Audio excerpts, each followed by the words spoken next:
Life in Central America is not the best life to become successful in. Many of our young citizens are lucky and blessed to live life here in the United States. I've heard many stories throughout my life of people who have migrated from their countries, leaving their whole life behind. People describe their life as a life stuck in poverty and violence, a life where you work to survive. Since people were only working to survive, many Central Americans felt the need to ask for a better wage and for the military to respect basic human rights. Therefore, many Salvadorians decided to protest and voice their opinions. However, during 1979 and through 1992, the military didn't allow the truth to be heard. The military instilled fear in the citizens who had demands by publicly displaying the killings, kidnappings, and torturing of protesters, whether they were in guerrilla groups or just citizens voicing their opinions. That is when many Salvadorian people packed their bags and their life to move away from the violence and begin a new life. That is when my parents decided to move to the United States at the age of 20. They traveled on car, train, boat, and mostly on foot through many borders.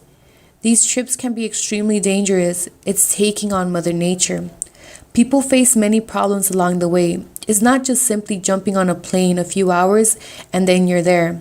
It's a trip of exhaustion, dehydration, and survival. I believe if someone can make it through a trip like this, they can make it through life or anything. It's not just getting through without getting caught by Border Patrol.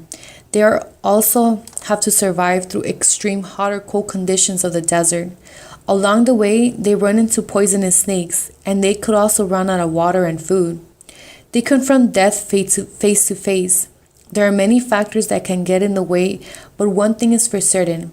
All these people have a common goal, and that is to live a better life and to provide a better life for their children.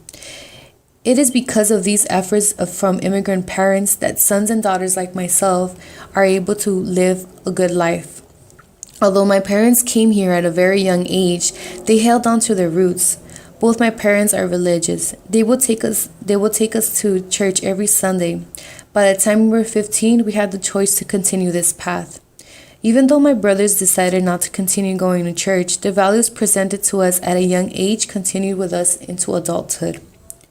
My parents also didn't lose their Spanish Salvadorian accent and slang, which was passed down to us. If you ever hear a Salvadorian speak, they are loud and fast, but the accent is what made us unique, in addition to our delicious pupusas. Now that I am older, I still hold on strong to my Spanish accent and also to the values we were taught growing up. But I have created my own culture, a culture filled with colors in my barrio. Art is expressed in many different ways. Graffiti to me is a form of art. Growing up, I saw my brother do sketches on his notebook. Then I would see it in the streets, sometimes in museums, and that is what represented my culture. I accepted graffiti with open arms since the moment I saw it in my brother's sketchbook. I noticed that indigenous drawings were displayed in some graffiti showcasing history, my history.